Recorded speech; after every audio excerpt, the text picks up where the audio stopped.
If I'm going to start making more videos with me on camera, I better get a better camera than this $20 one I got from Goodwill. I mean, it's a Logitech camera and it was normally like 60 bucks, but yeah, I'm going to need a better camera. Anyway, like I said in the last video, if you've been watching this channel, and I know most of you really only subscribe to one of two things, maybe three. Either you are a follower of my Atlas Earth content, or you follow the beer money stuff, or some even wait for the occasional personal finance or AI or money saving video too. I know a lot of you subscribe from the phone plans video, for example. You might think this is pretty random of me, and I'm here to tell you that it was not. There was a hidden message beside each video where I tried to show people how to make money and save money. And it was all coming down to getting to a point where you can achieve financial autonomy, financial freedom, whatever you want to call it. I call it financial autonomy because it is a very different way of going about trying to get to a point that you are beholden to no one and you have enough money that you are going to be okay. As in really okay indefinitely. So I'm going to talk about 4 things in my life that I've followed by that have helped me the most. And hopefully it will help you out a little bit too.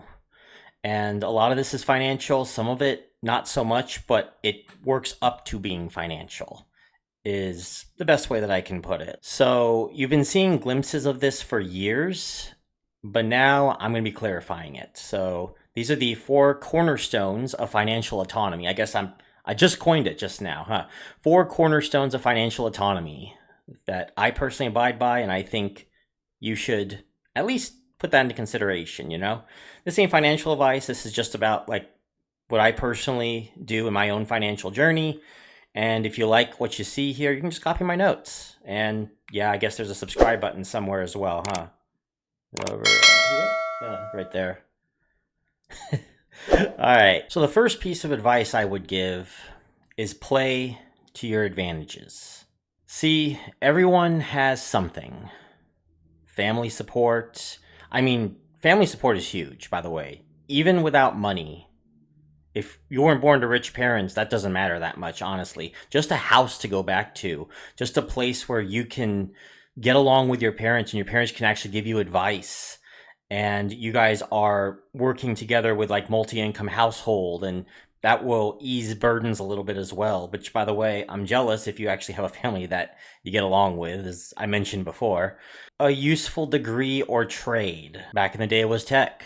Lawyers, doctors, they're always going to be very useful. Architects are going to be pretty useful too. Even in the world of AI these days, architects will be pretty useful. I feel like trades, especially for the next decade or so, are going to be very profitable as well. And more so less so much the wage than the job security.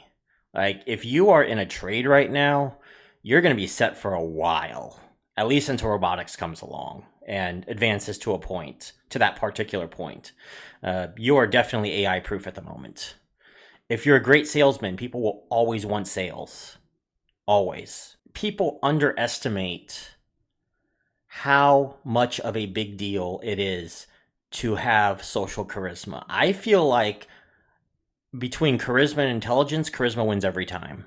Right? Sales department, for example, you'll be a great salesman.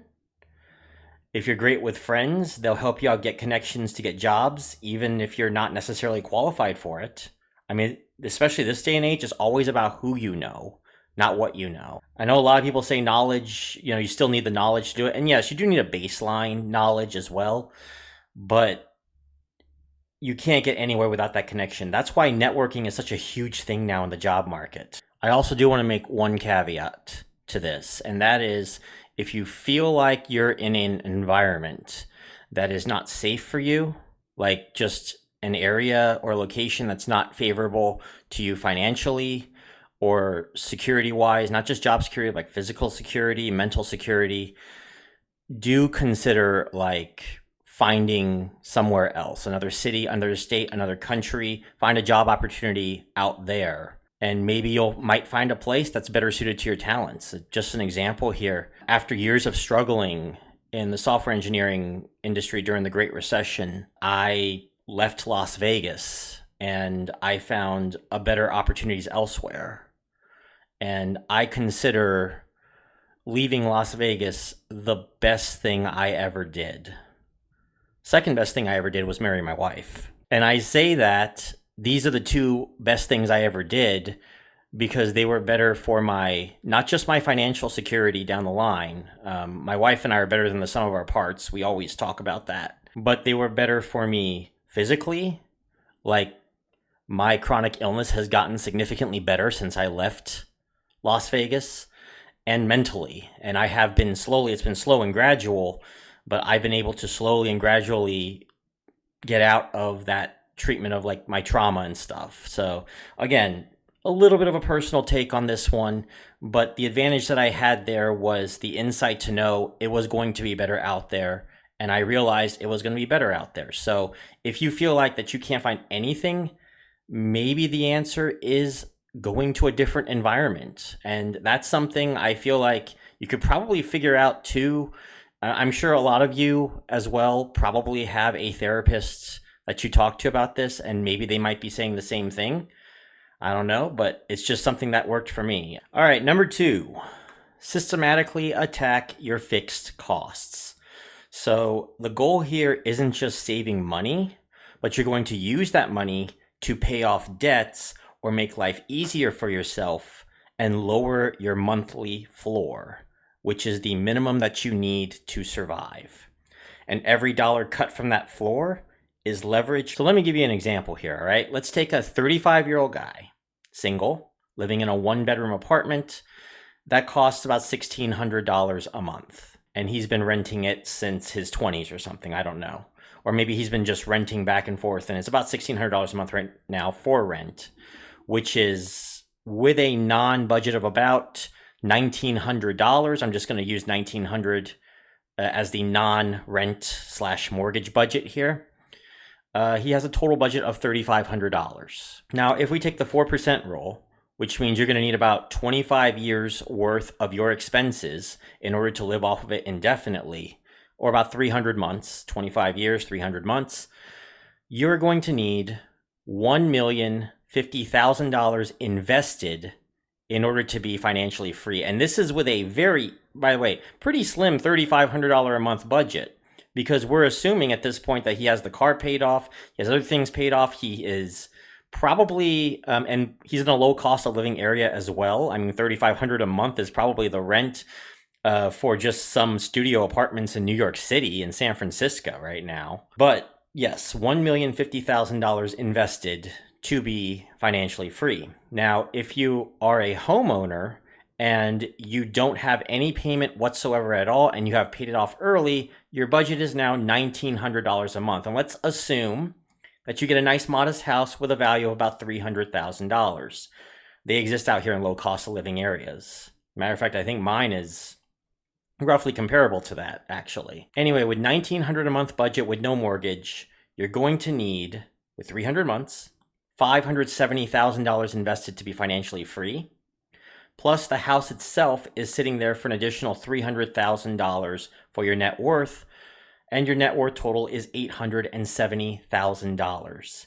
You don't have to be a millionaire, and you are set. Now, granted, your budget is pretty low. I know $1,900 a month, people are going to be telling me, I don't know how I can live off of just $1,900 a month. There's ways to save money. That's why this channel is also talking about saving money with like phone plans and stuff like that. You don't pay $200 a month for a phone plan.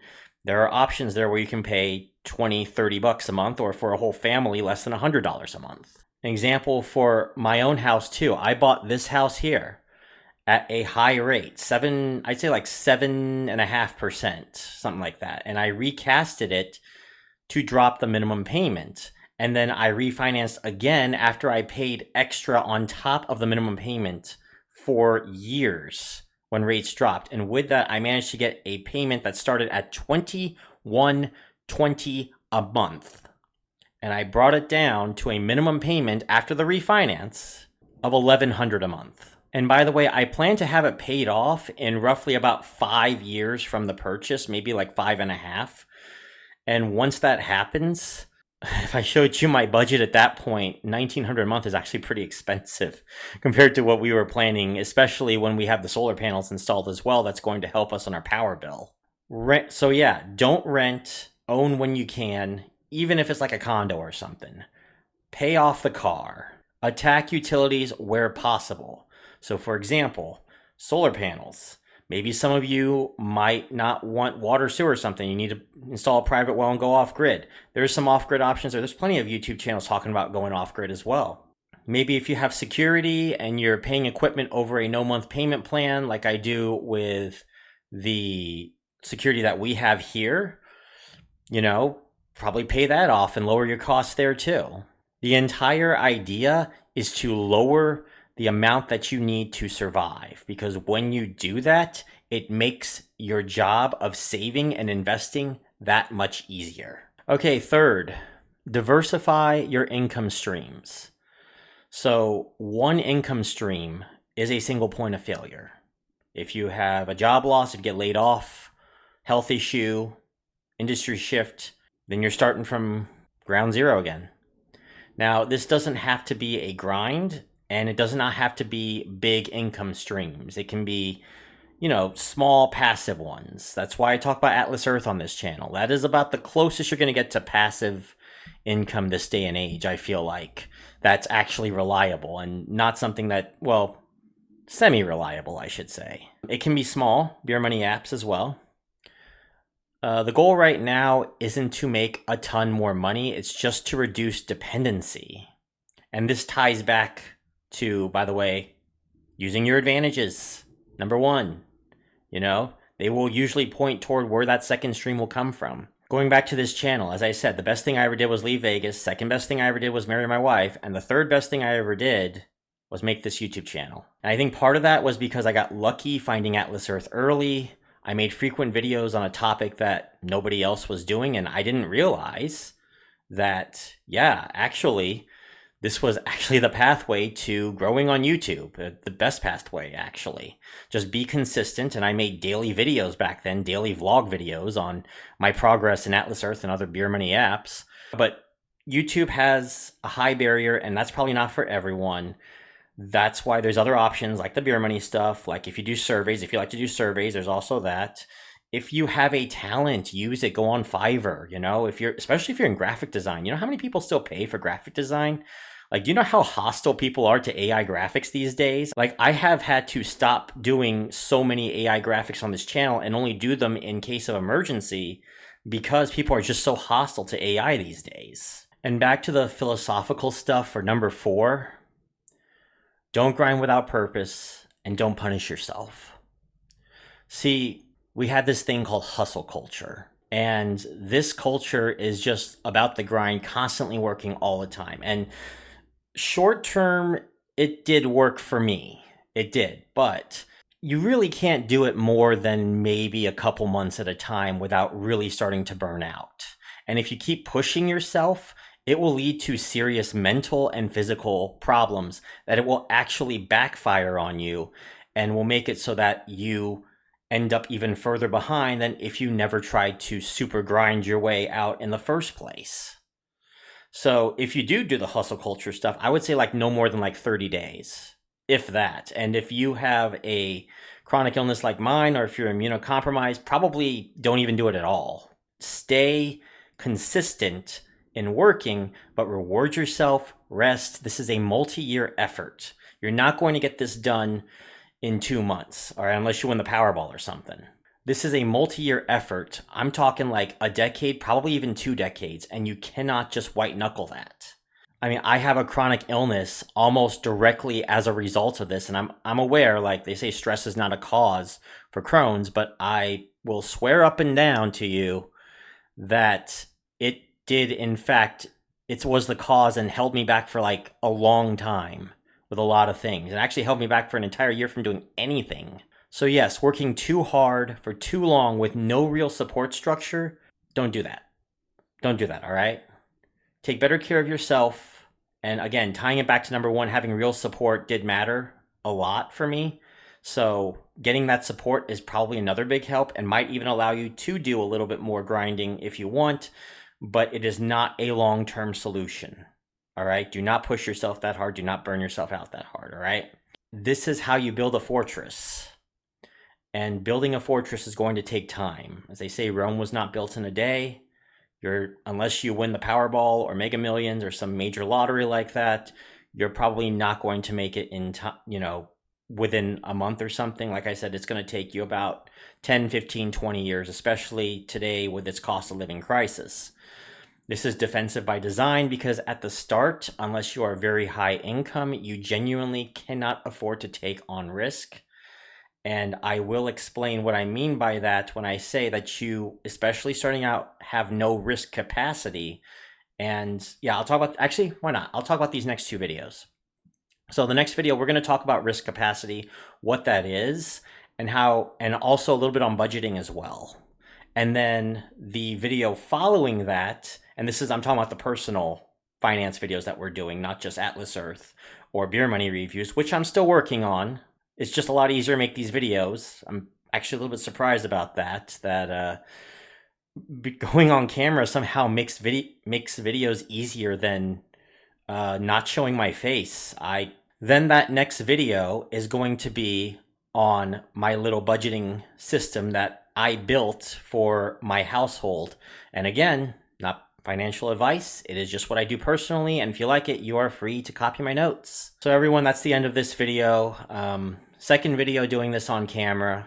A lot of you told me I looked tense in the first one. Hopefully some of those jitters came out a little bit.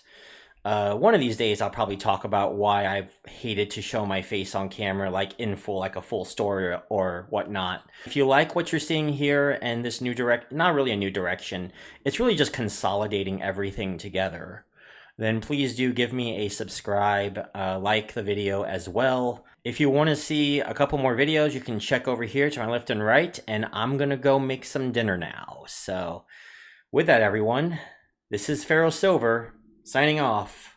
See you in the next video.